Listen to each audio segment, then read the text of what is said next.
UPSC CDS 1 2025 mains PYQ कर रहे थे हम। ठीक है, तो क्वेश्चन नंबर 90 तक हो गया था। Let's start the question number 91। ठीक है, ऑप्शन क्या है? Definition of state under article 12। ये क्या है? As defined in article 12 of the constitution of India, state includes. Option 1 parliament of India. Option मतलब कौन कौन सा चीज़ है जो स्टेट को डिफाइन करता है? ऑप्शन 1 है पार्लियामेंट, ऑप्शन 2 है स्टेट गवर्नमेंट, ऑप्शन 3 है स्टेट लेजिस्लेचर्स, ऑप्शन 4 है लोकल मतलब local authority in India. So select the answer using the code given below. ठीक है, ऑप्शन ए है 1 एंड 3, ऑप्शन बी है 1 2 3, ऑप्शन डी है 1 2 3 4, ऑप्शन सी है 1 2 3 4 और ऑप्शन डी है 2 और 4। सो ऑप्शन नंबर सी होगा, ऑल आर करेक्ट, क्योंकि सब चीज़ डिफाइन करता है हमारे स्टेट्स को। ठीक है, ठीक है, ऑप्शन नंबर सी है, क्योंकि कॉन्स्टिट्यूशन के पार्ट 3 में फंडामेंटल राइट के शुरुआत ही आर्टिकल 12 से होती है, जो स्टेट मतलब राज्य शब्द को डिफाइन करता है, ताकि ये पता चल सके कि हमारे फंडामेंटल राइट किस किस के खिलाफ इन्फोर्स किए जा सकते हैं। आर्टिकल 12 के मुताबिक स्टेट में ये शब्द शामिल है। ठीक है, अब ये क्या है, कौन कौन से हैं? Government and parliament of India. Central government के सारे मिनिस्ट्रीज, डिपार्टमेंट्स और दोनों हाउसेज, लोकसभा और राज्यसभा। ठीक है, इसलिए ऑप्शन 1 सही है। ऑप्शन 2 स्टेट मतलब government and legislature of each state. सारे स्टेट की से मतलब सरकारें और उनकी विधानसभा, विधान परिषद, इसीलिए ऑप्शन नंबर 2 सही है। ऑप्शन नंबर 3 मतलब लोकल अथॉरिटी, जैसे क्या क्या है? Municipalities, panchayat, district board, improvement और ट्रस्ट वगैरह, इसलिए ऑप्शन 4 सही है। 3 सही है। ऑप्शन 3 क्या है? 4 है क्या है? अदर अथॉरिटीज़, जैसे स्टैट्यूटरी और नॉन स्टैट्यूटरी बॉडी, क्या क्या है? LIC, ONGC, SAIL, गेल, GIL, ETC। ठीक है, अब ये टॉपिक पूछा गया था मतलब लक्ष्मीकांत से, चैप्टर फंडामेंटल राइट्स। टॉपिक था डिफाइन मतलब डिफिनेशन ऑफ स्टेट। ये पहले भी पूछ चुका है यूपीएससी। ठीक है, आर्टिकल 12 पर यूपीएससी का बहुत पुराना और रेगुलर ट्रेंड रह रहा है। CDS 2 2017 में पूछा गया था कि LIC या इलेक्ट्रिसिटी बोर्ड स्टेट के अंडर आते हैं, और यूपीएससी CSE सिविल सर्विस 2020 में भी डायरेक्ट क्या पूछा गया था 2012 में के मतलब आर्टिकल 12 के डिफिनेशन पर सवाल आया है। तो ये कंसेप्ट घुमा फिरा कर आपसे कितना बार? 4 से 5 बार पूछा जा चुका है। अब टॉपिक 2 मतलब logic to solve in exam trick. ठीक है, मतलब जब अभी आर्टिकल 12 या आर्टिकल 36 DPSP के लिए स्टेट की डिफिनेशन पर सवाल आए तो याद रखें कि इसका स्कोप बहुत ज़्यादा बोर्ड मतलब बड़ा होता है। सरकारी कंट्रोल या फंडिंग वाली लगभग हर संस्था इसमें शामिल होती है, इसलिए रिस्ट्रिक्टिव ऑप्शन जैसे 2 एंड 3 और को हमेशा अवॉइड करें, और सबसे इंक्लूसिव ऑप्शन जैसे ऑल ऑफ द अबव को सेलेक्ट करना ही सही रहेगा। ठीक है, अब देखो ये क्या करंट में बना हुआ था।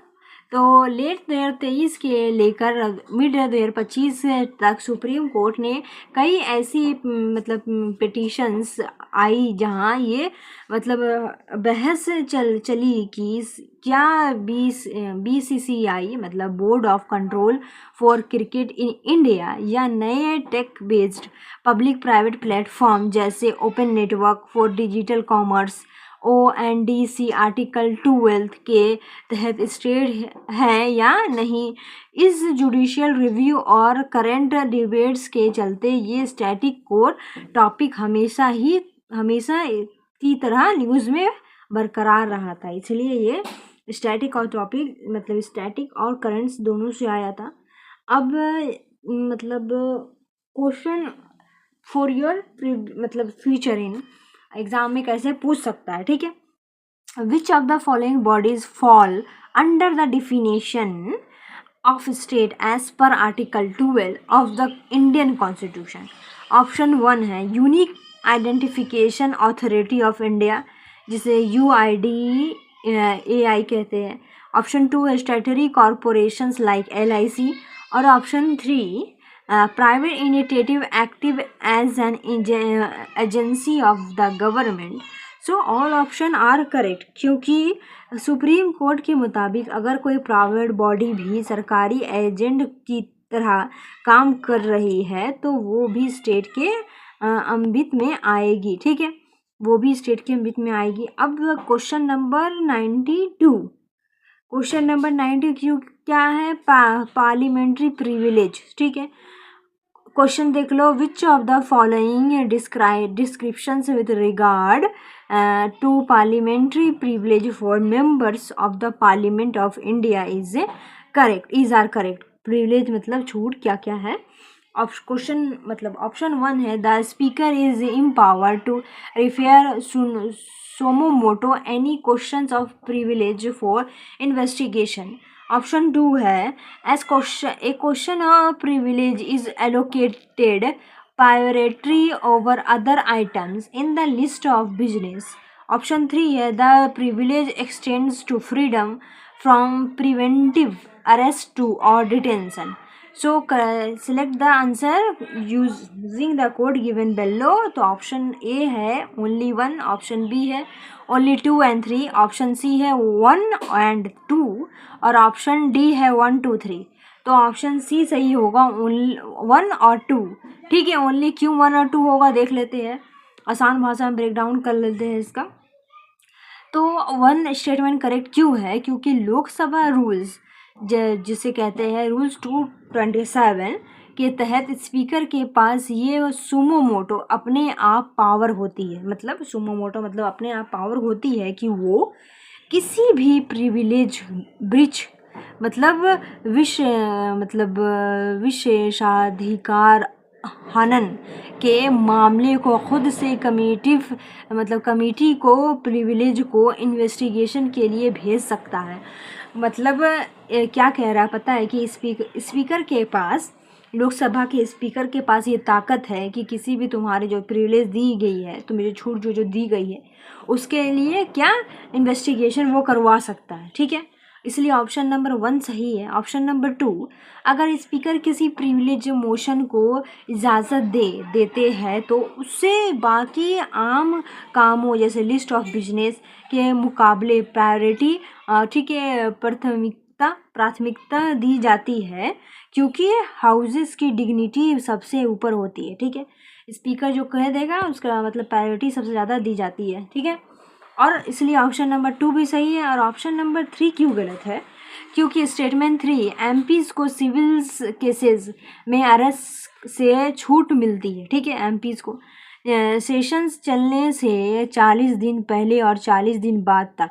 लेकिन ये privilege criminal case, preventing detentions, ठीक है, निरोधक नज़रबंदी पर बिल्कुल लागू नहीं होता। ठीक है, कानून के सामने सब बराबर है, इसलिए ऑप्शन नंबर 3 गलत है। तो MPs को सिविल केसेस में अरेस्ट में छूट दे दिया जाता है, मगर 40 दिन तक। बट क्रिमिनल केस और प्रिवेंटिंग डिटेंशन नज़रबंदी के लिए उसको क्या छूट बिल्कुल लागू नहीं होता है। ठीक है, इसलिए ऑप्शन नंबर 3 गलत था। अब ये टॉपिक कहाँ से पूछा गया था? तो ये टॉपिक पूछा गया है मतलब Indian polity M Laxmikanth, chapter है पार्लियामेंट, टॉपिक है पार्लियामेंट्री प्रिविलेज, आर्टिकल 105। पहले भी ये टॉपिक पूछा जा चुका है प्रिविलेज मतलब PYQs में। पार्लियामेंट्री प्रिविलेज UPSC का एक एब्सोल्यूट फेवरेट हॉट टॉपिक है। CDS 1 2019 में पूछा गया था कि प्रिविलेजेस किस आर्टिकल में है, और आर्टिकल मतलब प्रिविलेजेस किस आर्टिकल में है? तो आर्टिकल 105 में है। CDS 2 में देरवाइज पूछा गया था कि सिविल और क्रिमिनल केसेस में क्या फ़र्क होता है। ठीक है, अरेस्ट इम्यूनिटी को लेकर। ठीक है, तो ये अलग अलग एग्ज़ाम्स में सब तक मतलब अब तक 6 से ज़्यादा बार पूछ चुका है, तो ये काफ़ी इम्पॉर्टेंट हो जाता है। अब मतलब प्रिविलेज कौन सा आर्टिकल में है? आर्टिकल 105 में है, याद रखना। ठीक है, अब देखो logic and trick to solve. Statement 3 को ध्यान से पढ़िए। Freedom from preventing arrest.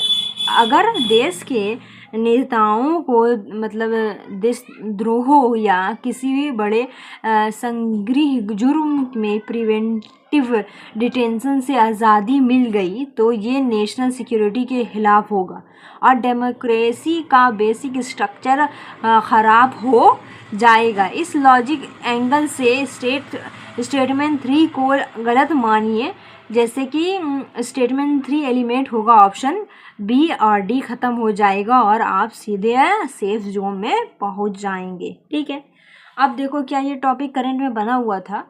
तो अक्टूबर 2023 के से लेकर अर्ली 2025 के दौरान पार्लियामेंट में कैश फॉर क्यूरी स्कैम और कई एमपीज के सस्पेंशन के चलते प्रिविलेज कमेटी लगातार ब्रेकिंग न्यूज़ में थी। इसके अलावा मार्च 2024 में सुप्रीम कोर्ट के 7 जज बेंच ने एक landmark judgment Sita Soren case ठीक है दिया, जिसमें कहा गया कि एमपीज एमएलए को रिश्वत मतलब वेरी लेने पर कोर्ट तैयार से ट्रायल से कोई इम्यूनिटी प्रिविलेज नहीं मिलेगी। ठीक है, इस मतलब मेगा करंट अफेयर्स इवेंट की वजह से ये सवाल पूछा गया था। ठीक है, ये सवाल पूछा गया था। अब how to ask in future exam question, तो देख लेते हैं कैसे एग्ज़ाम फ्यूचर में पूछ सकता है। क्वेश्चन है with reference to parliamentary privileges in India consider the following statement. Option 1 है they are explicitly codified in a comprehensive law enacted by the parliament. Option 2 है courts can not investigate any proceedings inside the house on ground of irregularity for procedure. ठीक है, तो option only 2 सही है क्योंकि India ने अभी तक प्रिविलेज को कोडिफाई नहीं किया है।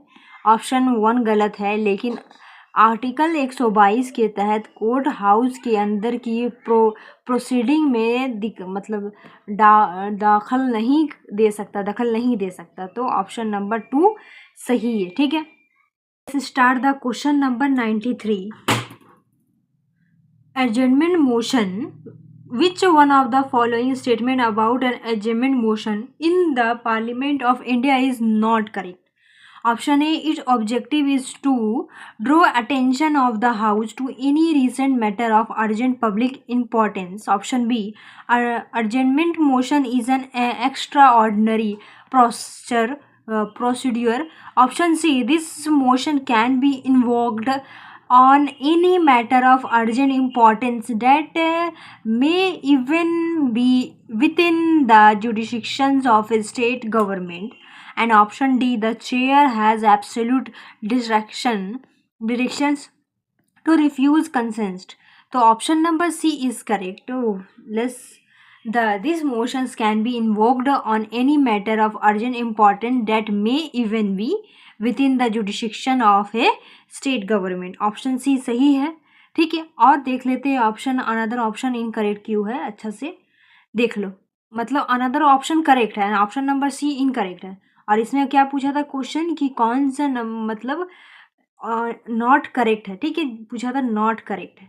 अच्छा सा देख लेना क्वेश्चन, क्योंकि हमेशा इसी में गड़बड़ होता है।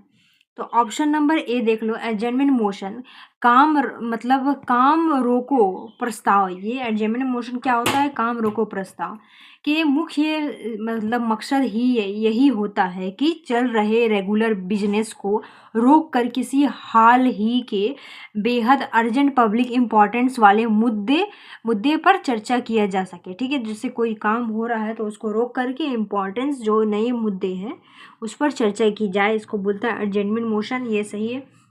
ठीक है, ऑप्शन नंबर बी, तो ये एक एक्स्ट्रा ऑर्डिनरी प्रोसीड्यूर है, मतलब असाधारण प्रक्रिया है, क्योंकि ये चल रहे नॉर्मल लेजिस्लेटिव काम काज को इंटरप्ट करता है। इसमें गवर्नमेंट के खिलाफ सेंसर मतलब निंदा के एलिमेंट होता है, इसलिए इसे सिर्फ लोकसभा में लाया जा सकता है, राज्यसभा में नहीं। ठीक है, डेट्स द रीज़न। और ये 2 है। और ऑप्शन नंबर सी फॉल्स क्यों है और ये आंसर क्वेश्चन के हिसाब से सही क्यों है, क्योंकि इसमें पूछा गया नॉट करेक्ट, और ये है option number C not correct. Adjournment motion सिर्फ उन्हीं मुद्दों पर लाया जा सकता है यूनियन गवर्नमेंट सेंट्रल गवर्नमेंट की जुरिस्डिक्शन या रिस्पॉन्सिबिलिटी में आते हैं। ये किसी आम स्टेट गवर्नमेंट के लॉ एंड ऑर्डर वाले मामले पर नहीं लाया जा सकता जब तक वहाँ कॉन्स्टिट्यूशनल ब्रेकडाउन ना हो। क्योंकि स्टेटमेंट गलत है इसलिए नॉट करेक्ट वाला ऑप्शन ये सही हो गया। ऑप्शन नंबर डी क्या है, स्पीकर या चेयर ये के पास पूरा मतलब डिस्ट्रिक्शनरी पावर होता है कि वो इस मोशन को एडमिट करे या रिफ्यूज़ मतलब खारिज कर सके। ठीक है, सो डेट्स द भी आंसर सही है, option number C is correct. ये टॉपिक पूछा गया था एनसी मतलब इंडियन पॉलिटी एम लक्ष्मीकांत से, चैप्टर था पार्लियामेंट, टॉपिक था मोशन इन पार्लियामेंट। ये पहले भी पूछा जा चुका है। पार्लियामेंट के मतलब अलग अलग मोशन जैसे नो कॉन्फिडेंस मोशन, ठीक है, adjournment motion, sensor calling attentions पर हमेशा सवाल आते हैं। CDS 2 2018, CDS 1 2021 के एडजर्नमेंट और कॉलिंग अटेंशन मोशन के बीच का फ़र्क पूछा गया है। NDA 2 में 2023 से पूछा गया था कि कौन सा मोशन सिर्फ लोकसभा में आया मतलब लाया जाता है। ये टॉपिक अब तक 5 बार आ चुका है। So that's the reason. ये जितने भी मोशंस हैं तुम याद कर लो ना, मोशंस बहुत इंपॉर्टेंट है। ठीक है, और ये logic to trick solve in exam let's check India के फेडरल स्टेट्स का है जो जहां स्टेट के पास अपनी 7 शेड्यूल के मुताबिक फंक्शनल ऑटोनॉमी होती है। सेंट्रल पार्लियामेंट आम हालत में स्टेट लिस्ट के सब्जेक्ट में या स्टेट जुडिशिक्शन के में मतलब टांग नहीं अदा करती सकती। ठीक है, टांग अड़ा नहीं सकती। इस फेडरल प्रिंसिपल्स को याद रखने से आप तुरंत समझ जाते हैं कि ऑप्शन नंबर सी गलत है, एंट्री फेडरल लिखा है और वहीं आपका फाइनल स्ट्राइक बनता है। ठीक है, तो ये टॉपिक चर्चा में थी 2023 से लेकर 2025 के बीच ऑपोजिशन पार्टीज द्वारा Manipur issue, border security issues और पेपर लीक जैसे नीट कंट्रोवर्सीज पर लगातार पार्लियामेंट में एडजर्नमेंट मोशंस के नोटिस दिए गए थे, जिसे स्पीकर द्वारा खारिज या एक्सेप्ट करने को लेकर काफ़ी हल्ला मचा था। इस पॉलिटिकल तानी की वजह से ये टॉपिक डायरेक्ट पेपर में उठाकर डाल दिया गया। और इन टॉपिक मतलब फ्यूचर में कैसे पूछ सकता है ये टॉपिक से, तो which of the following is are the correct prerequisite conditions prerequisite conditions for a matter to be raised under adjournment motion. तो ऑप्शन 1 है it must be restricted to a single specific matter of recent occurrence. Option B है it should not raise a question of privilege. Option 3 है it can not revive discussion on a matter which has been discussed in the same session. So all are answer. तीनों मतलब ये तीनों motion को introduce करने की mandatory condition है। So all are correct. अब क्वेश्चन नंबर नेक्स्ट देख लेते हैं।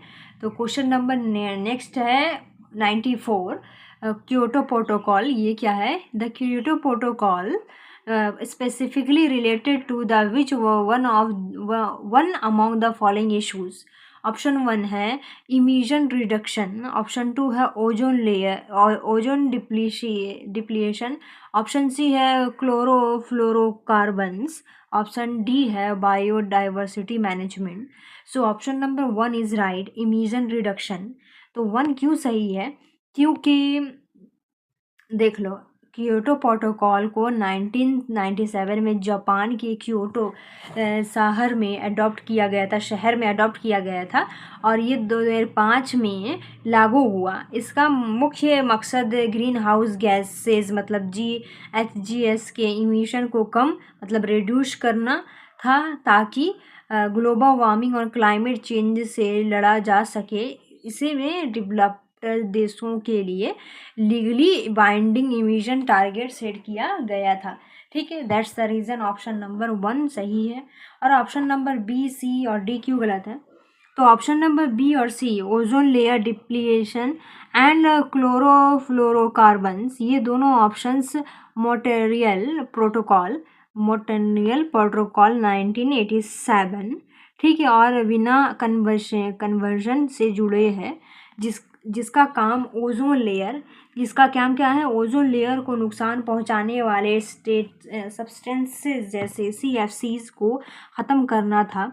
इसलिए ये दोनों गलत है। और option number D, diversity management, ये convention on biological diversity CBD Cartagena और प्रोटोकॉल और नगोया प्रोटोकॉल के संकलित है, ना कि क्योटो प्रोटोकॉल से, ठीक है। और ये टॉपिक पूछा गया था environment by Shankar IAS academy NCERT class 12 biology, last chapter on biology environment. और ये पहले भी पूछा जा चुका है। इन्वायरमेंट में इंटरनेशनल कन्वेंशन UPSC के सबसे प्रिय टॉपिक है। CDS 2019 में पूछा गया था कि मॉन्ट्रियल प्रोटोकॉल किस से रिलेटेड है, और CDS 2021 से क्योटो प्रोटोकॉल के Annex 1 देशों पर सवाल आया था। खैर, डायरेक्ट और इनडायरेक्ट तरीके से ये सवाल अभी तक अलग अलग एग्ज़ाम में 10 से ज़्यादा बार रिपीट हो चुका है, तो ये इम्पॉर्टेंट क्या, बहुत ज़्यादा इम्पॉर्टेंट है, ठीक है, ऑल द प्रोटोकॉल्स। अब देखो, logic to trick solve in exam, तो जब भी आप क्योटो सुने तुरंत दिमाग में कार्बन इमिशंस, मतलब जब क्योटो सुनो तो तुरंत में दिमाग में कार्बन इमिशन मतलब ग्लोबल वार्मिंग और क्लाइमेट चेंज आना चाहिए, ठीक है। तो क्या है, रिपीट करो, क्योटो प्रोटोकॉल क्या है, कार्बन इमिशन, ग्लोबल वार्मिंग और क्लाइमेट चेंज से रिलेटेड है, ठीक है।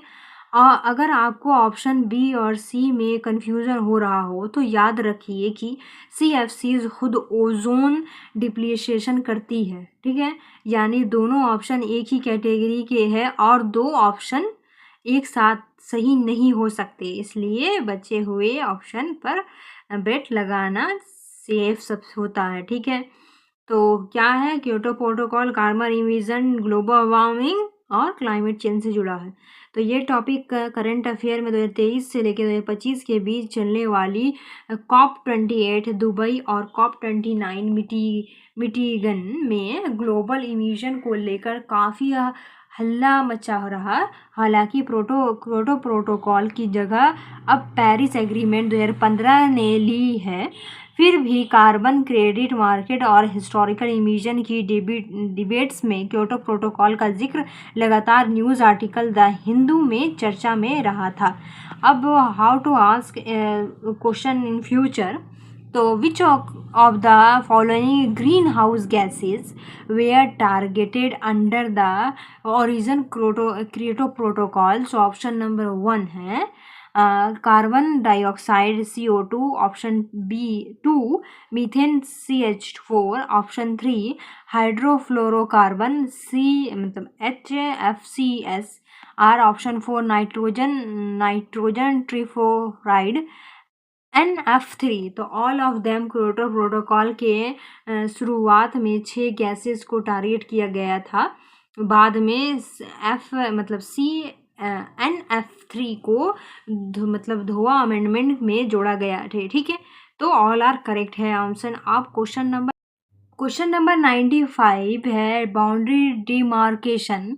क्या है question, who among the following was responsible for demarcating the borders between India and Pakistan during the partition of 1947। Option 1 है सिरिल रेडक्लिफ, ऑप्शन बी है मोटी टाइमर डूरल्ड, ऑप्शन 3 है हेनरी मैकमोहन, ऑप्शन डी है आर्थर बेलफोर। तो ऑप्शन नंबर 1 सही है, ठीक है, ऑप्शन नंबर 1 सही है, जैरिड रेडक्लिफ, ठीक है। अब देखो, ये जून 1947 में ब्रिटिश गवर्नमेंट ने 2 बाउंड्रीज कंपोजिशन बनाए। कब बनाए, जून 1947 में, ठीक है। ब्रिटिश गवर्नमेंट ने 2 बाउंड्री कंपोजिशंस बनाए, एक पंजाब के लिए और एक बंगाल के लिए। दोनों के चेयरमैन क्या थे, साइरिक रेडक्लिफ थे, ठीक है। जो कि एक ब्रिटिश लॉयर थे और उन्हें इंडिया के ज्योग्राफी का कोई पुराना आइडिया नहीं था। उन्होंने जो लाइन खींची उसे आज हम रेडक्लिफ लाइन के नाम से जानते हैं। ठीक है, शायरिक। ठीक है, अब ये अनदर ऑप्शन क्यों गलत है, क्योंकि ये ऑप्शन नंबर बी मॉर्टिमल मतलब मॉर्टाइमर डूरंड, इन्होंने 1893 में ब्रिटिश इंडिया और अफगानिस्तान के बीच की बॉर्डर तय की थी। ठीक है, किसके बीच है, ब्रिटिश इंडिया और अफगानिस्तान के बीच में लाइन खींची थी, तो इन्हें डूरन लाइन कहा जाता है। ये पाकिस्तान और अफगानिस्तान के बीच है। और हेनरी मैकमोहन, इन्होंने 1914 में शिमला अकॉर्ड के तहत ब्रिटिश इंडिया और तिब्बत चाइना के बीच की बाउंड्री लाइन, ठीक है, मतलब ड्रॉ की थी, तो इसे McMahon line Arunachal Pradesh border कहा जाता है। ठीक है, मैकमोहन लाइन क्या है, इंडिया टू चाइना। ठीक है, और इंडिया मतलब इंडिया टू पाकिस्तान क्या है, India to Pakistan Radcliffe line है। ऑप्शन नंबर डी क्यों गलत है, क्योंकि आर्थर बेल्फोर ये ब्रिटेन के प्राइम मिनिस्टर फॉरेन सेक्रेटरी थे, जो बेल्फोर डिक्लेरेशन 1917 के लिए जाने जाते हैं, जिनका रिश्ता वेस्ट एशिया पैलेस्तीन से है, इंडिया से नहीं है। ठीक है, अब ये टॉपिक पूछा गया था a brief history of modern India by Spectrum से पूछा गया था, और चैप्टर था partition and independence, NCERT class 12, the theme in Indian history part 3 से। अब ये पहले भी पूछा जा चुका है, बॉर्डर्स और उनके कैरेक्टर्स पर सवाल आते रहते हैं। CDS 1 2018 में मैकमोहन लाइन पर सवाल पूछा गया था। NDA 2 2021 में पूछा गया था कि पार्टीशन के समय बाउंड्री कमीशन के हेड कौन था। ये कोर स्टैटिक फैक्ट अब तक कम से कम 4 से 5 बार पूछा जा चुका है। Logic to trick to solve in exam, India और पाकिस्तान की बॉर्डर को हम हमेशा कहते हैं रेड क्लिफ लाइन। देखो ऐसे याद रखोगे, क्योंकि हमेशा हमारे गड़बड़ी हो जाता है इंडिया और चाइना के बीच में, पाकिस्तान और चाइना के बीच में क्या किसको कहा जाता है। तो इंडिया और पाकिस्तान का हमेशा तगड़ा क्या रहा है, लड़ाई वाला सीन रहा है।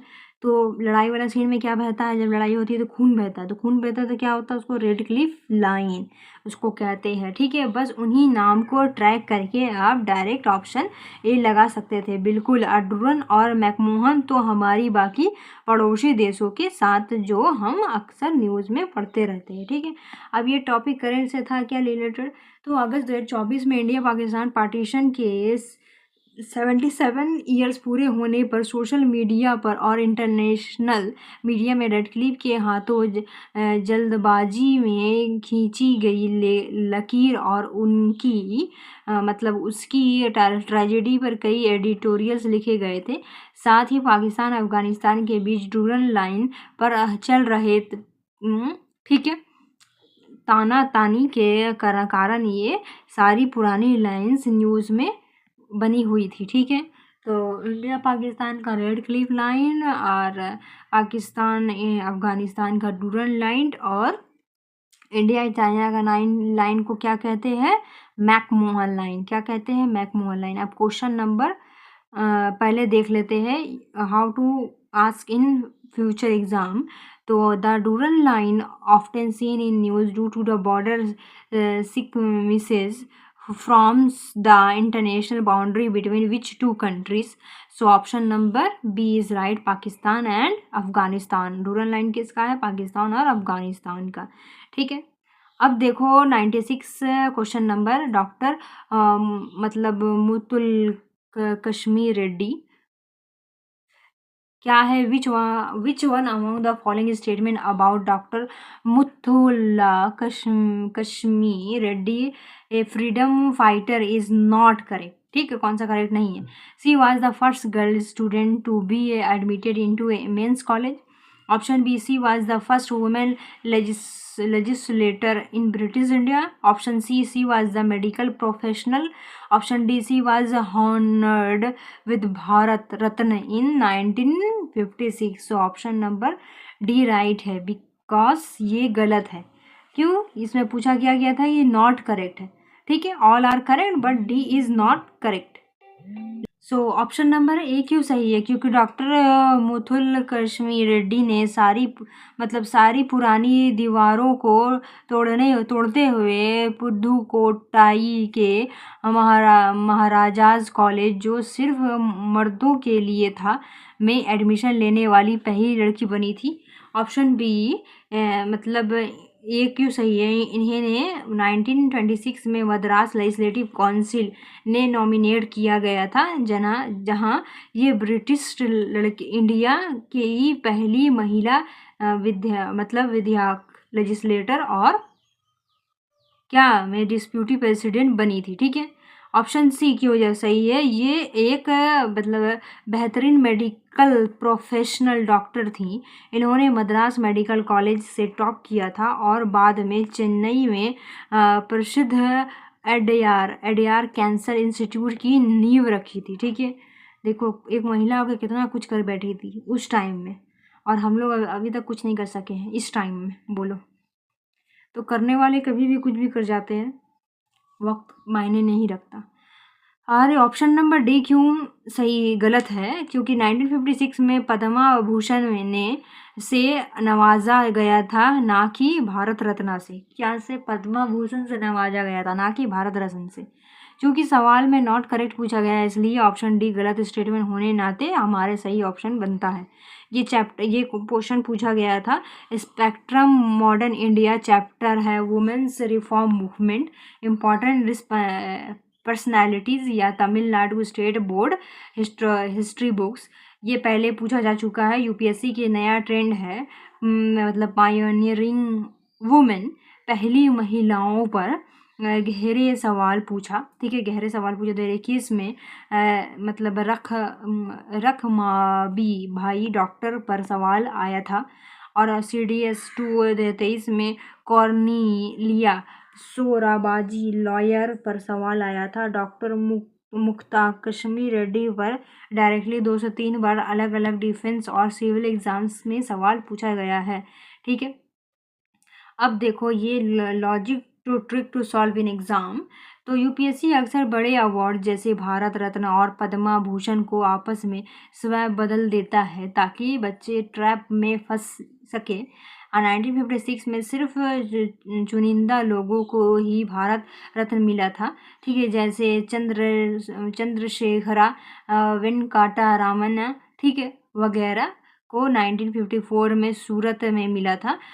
डॉक्टर रेड्डी को उनकी मतलब सामाजिक सेवा के लिए देश का तीसरा सबसे बड़ा सम्मान पद्मा भूषण दिया गया था। जब भी कोई छोटा अवार्ड बदल कर भारत रत्न लिखा दिए 90% चांसेस में वो क्या होता है, गलत होता है। अब ये क्या जुड़ा हुआ था इसमें करंट से? तो तमिलनाडु सरकार और सेंट्रल हेल्थ मिनिस्टर्स द्वारा वुमेन्स हेल्थ प्रोग्राम्स और कैंसर अवेयरनेस कैंपेन्स के दौरान हर साल उनकी बर्थ एनिवर्सरी 30 जुलाई को बड़े धूमधाम से याद किया जाता है। तमिलनाडु इसे हॉस्पिटल डे के रूप में मनाते हैं।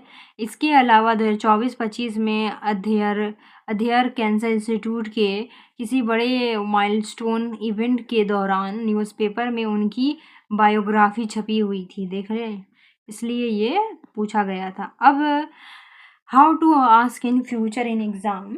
ठीक है, तो एग्ज़ाम में अगले एग्ज़ाम में कैसे पूछ सकता है इस टॉपिक से? तो who among the following pioneering women leaders founded the Avvai home for orphans and destitute women and played a key role in the abolition of the Devadasi system. So option number A Sarojini Naidu, option number B Dr. Mukta Kashmir Reddy, option number C N.A. Besant, option number D Pandit Ramabai। तो option number D is right है, doctor मुक्ता कश्मीर रेड्डी। ठीक है, अब question next देख लेते हैं, question number 97। क्या है 97? Preamble to the UNESCO constitution. तो क्वेश्चन है since wars begin in the minds of man, it is the minds of man that the defences of peace must be constructed.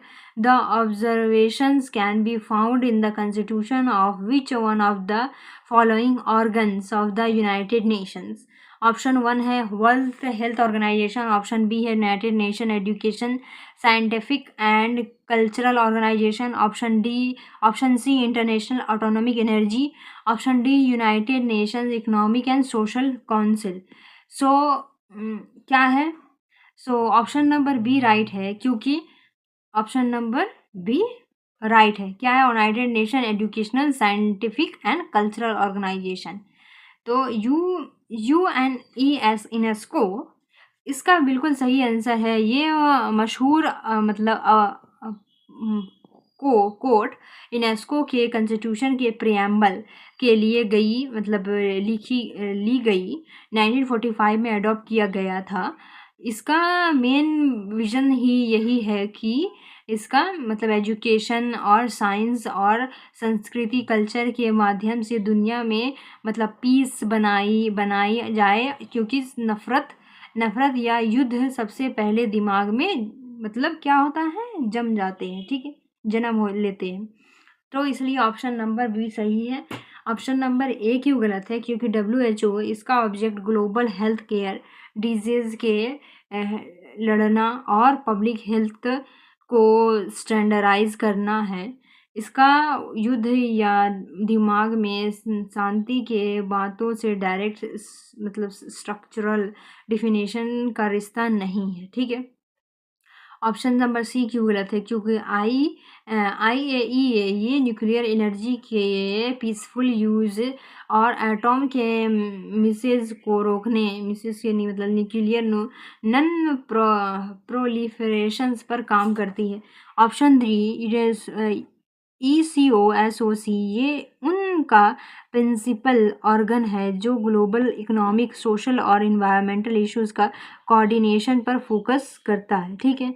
अब देख लो ये topic GK static GK international organisation united nation specialised agencies note से आया था।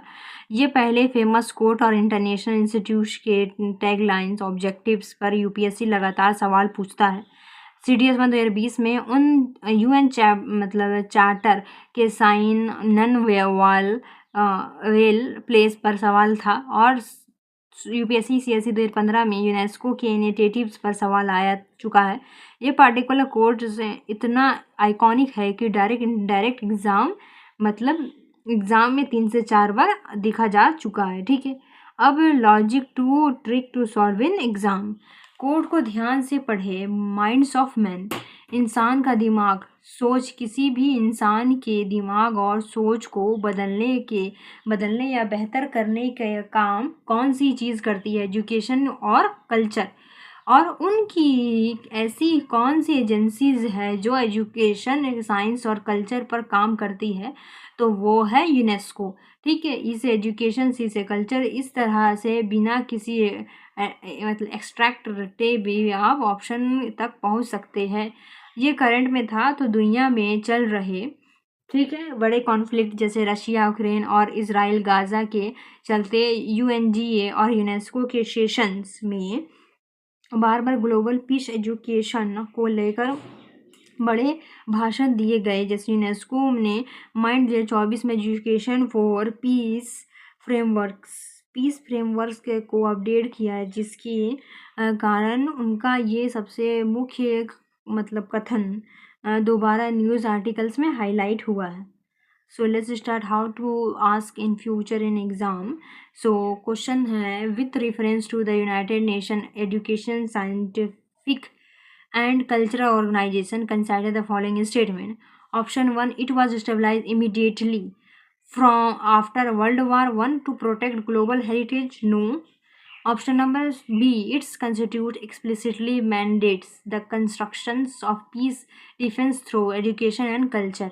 So option number B सही है, क्योंकि UNESCO world war 2 not world war 1 के बाद 1945 में बना था, ना कि वर्ल्ड वार 1 के बाद, ठीक है, वर्ल्ड वार 2 के बाद बना था। Question number 98, mapping Ukraine to territorial boundaries.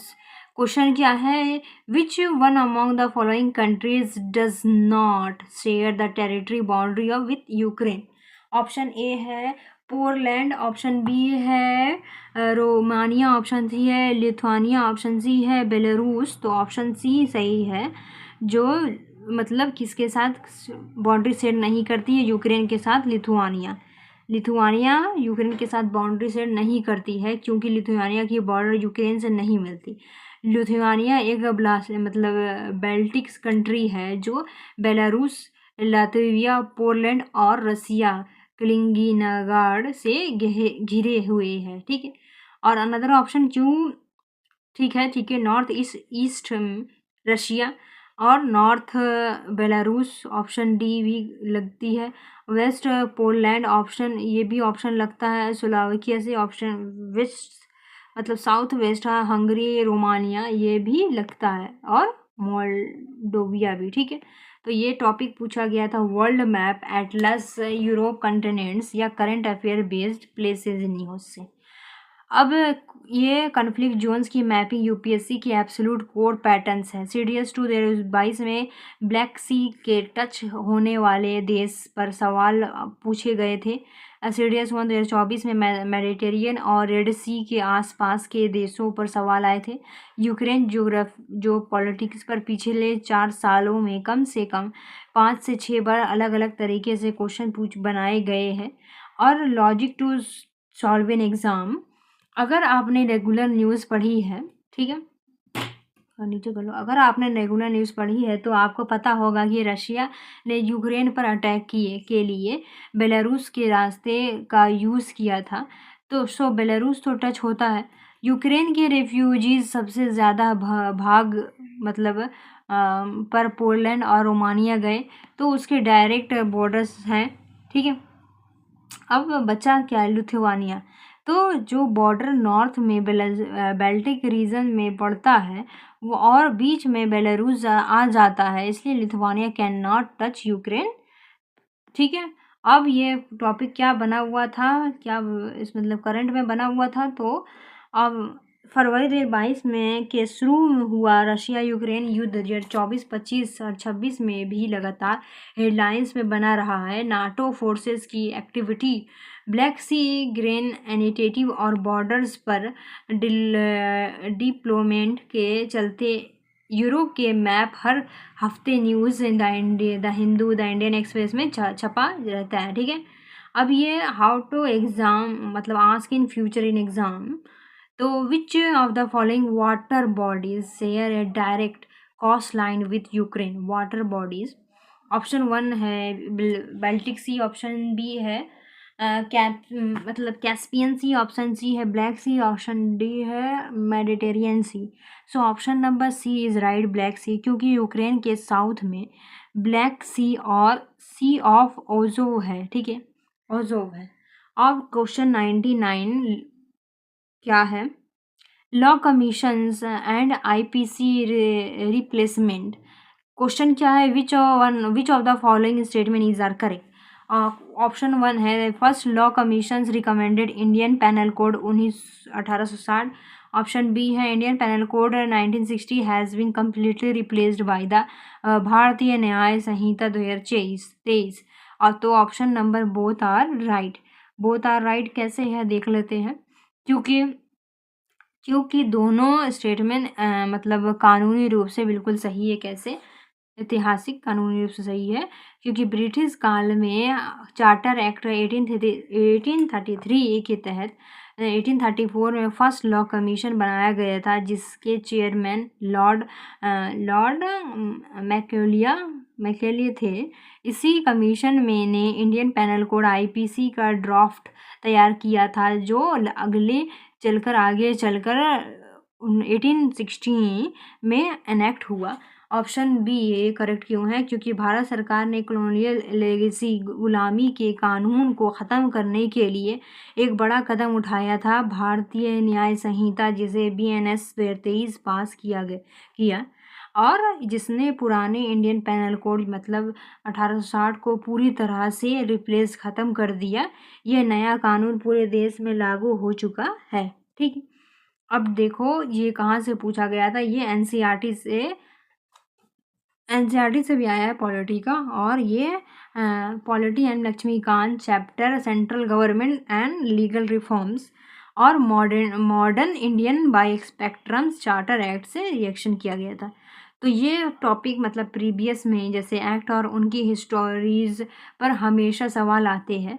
2000 मतलब CDS 2019 में पूछा गया था कि IPC किस ईयर में आया था, और एनडीए दरवाइज है वो चार्टर एक्ट 1833 के फीचर्स पर क्वेश्चन था।